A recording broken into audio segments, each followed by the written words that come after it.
10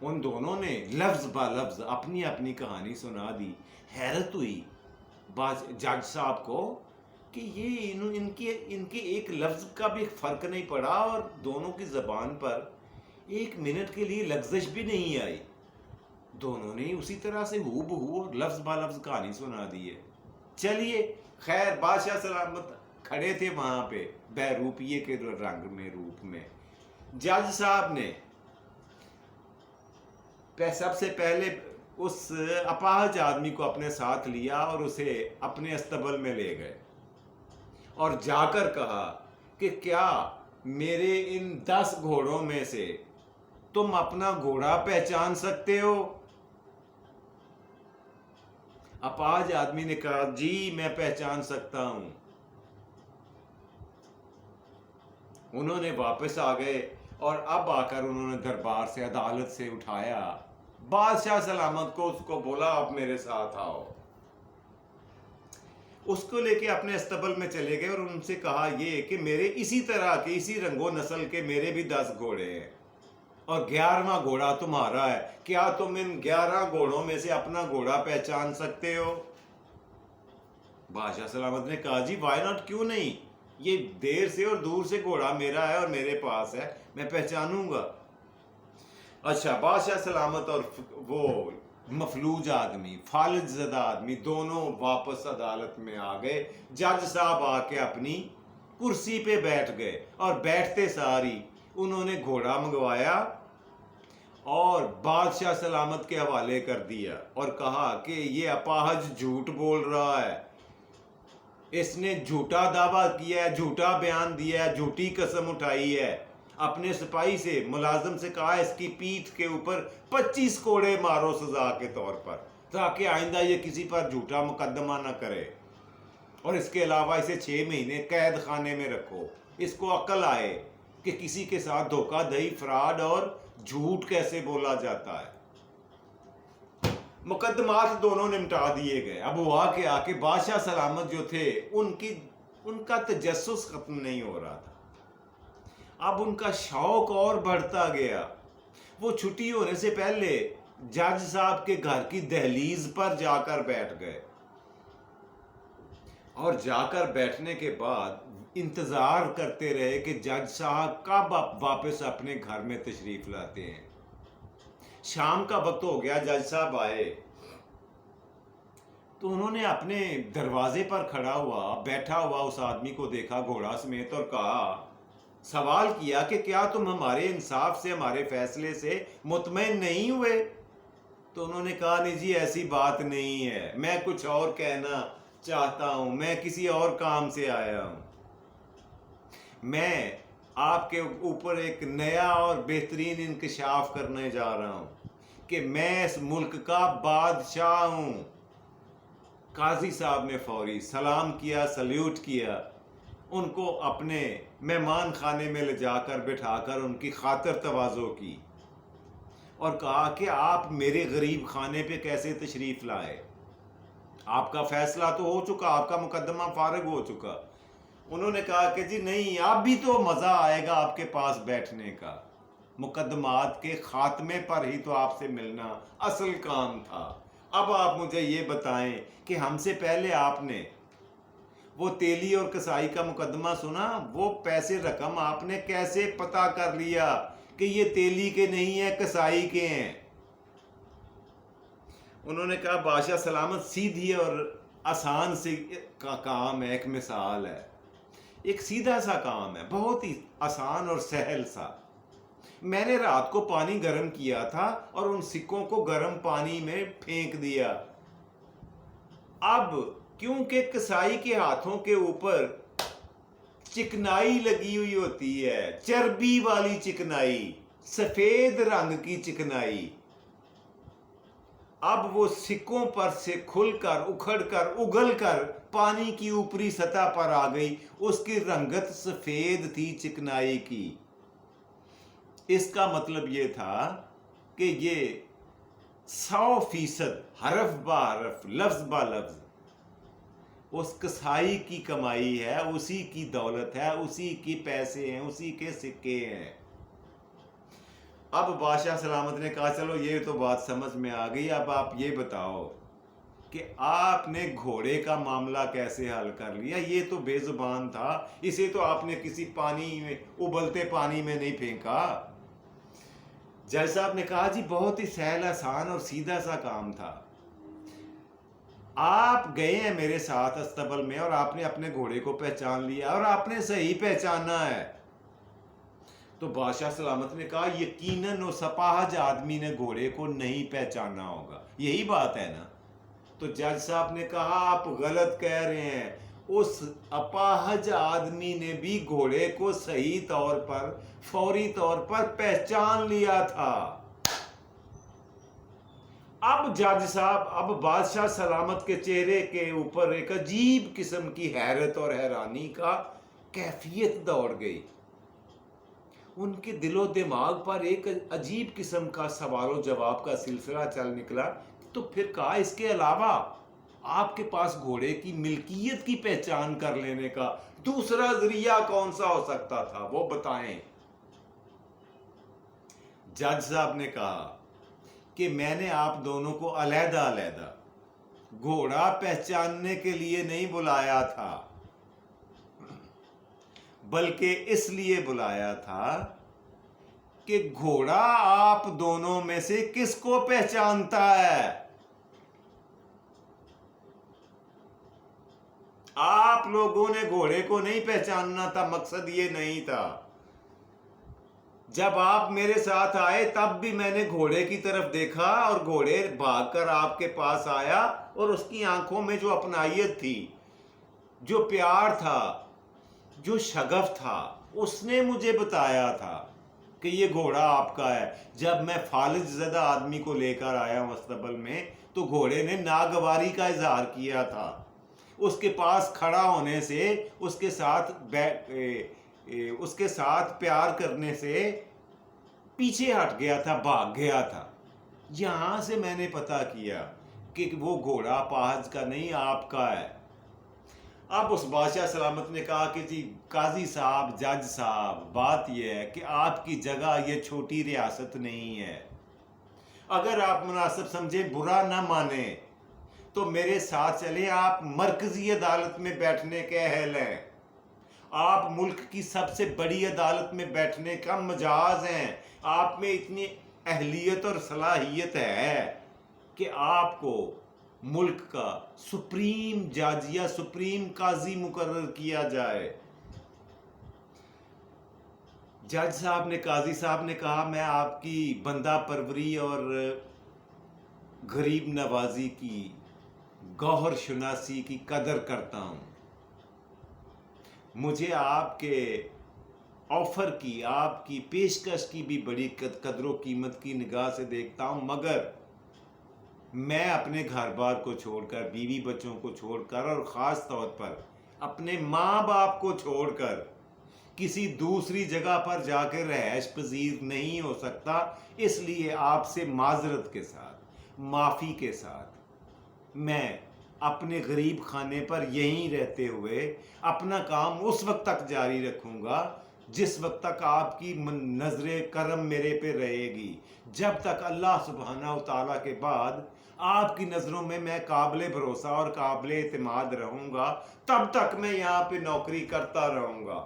جب آپ یہ سمجھیں کہ میرے فیصلوں میں جھول آنے لگ گئی ہے یا میرے دل و دماغ پر بڑھاپا سوار ہو گیا ہے، تو آپ مجھے ریٹائر کرنے کا حکم صادر فرما دیں، میں بخوشی اپنے گھر میں، اپنے بیوی بچوں میں، اپنے ماں باپ کے پاس اپنی بقیہ زندگی گزارنا پسند کروں گا، مگر شاہی جلال و شان و شوکت کی مجھے پھر بھی ضرورت نہیں ہوگی۔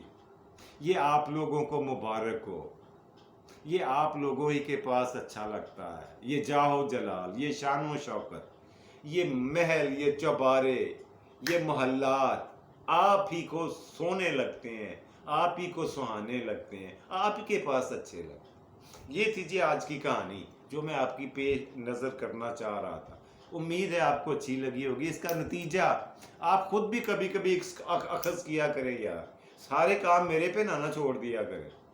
جی آپ خود سوچیں کہ یہ اس کا مورل یا اخلاقی کنکلوژن، اس کا اخلاقی نچوڑ کیا نکلتا ہے، یہ اب آپ نے فیصلہ کرنا ہے۔ آج کے پروگرام کا دوسرا اور مزیدار سیگمنٹ، آج کا سوال۔ پچھلے پروگرام میں نے آپ سے یہ پوچھا تھا، کیا پوچھا تھا آپ سے؟ کوئی بتائے گا میں نے پچھلے پروگرام میں آپ سے کیا سوال کیا تھا؟ کسی کو نہیں پتا؟ تو یہ میں نے آپ سے پوچھا تھا کہ پاکستان میں، ملک عزیز میں، مادر وطن میں آزادی حاصل کرنے کے بعد پہلا سکہ کس تاریخ کو جاری کیا گیا تھا؟ یہ تھا سوال، اور اس کا جواب ہے 3 جنوری 1948، 3 جنوری 1948۔ دس واز دا ڈیٹ جب یہ سکہ جاری کیا گیا، ملک عزیز میں پہلا سکہ۔ آج کا سوال نوٹ فرمائیں، آج کا سوال یہ ہے کہ یہ فرما دیں کہ عرب کو، عرب ایریا ہے، ملک ہے، عرب کو جزیرہ نما کیوں کہا جاتا ہے؟ اس کی وجہ کیا ہے؟ جزیرہ نما عرب کیوں کہا جاتا ہے، اس کی وجہ آپ نے بتانی۔ تھوڑا مشکل سوال ہے نا، تو ذہن لڑائیں، ہو سکتا ہے کسی کا تکا لگ جائے۔ جی تو بڑھتے ہیں پروگرام کے تیسرے اور آخری آپ کے فیوریٹ سیگمنٹ کی طرف، وہ ہوتا ہے آج کا شعر۔ جی آج کا شعر کچھ اس طرح سے ہے کہ جس کو ملے تھے اس کو ضروری نہیں لگے، جس کو ملے تھے اس کو ہم ضروری نہیں لگے، ہم تھے کہیں کی خاک اور کہیں پر پڑے رہے۔ یہ تھا جی آج کا پروگرام کا آخری سیگمنٹ۔ اسی کے ساتھ اپنے میزبان جاوید اقبال کو دیجیے اجازت۔ اپنا اور اپنے پیاروں کا ڈھیر سارا خیال رکھا کریں، خوش رہیں، خوش رکھیں، خوشیاں بانٹیں اور خوشیاں سمیٹیں۔ اپنا اور اپنے پیاروں کا پھر سے خیال رکھا کریں۔ آپ سب کا اور میرا اللہ حامی و ناصر ہو، اور پاکستان زندہ باد۔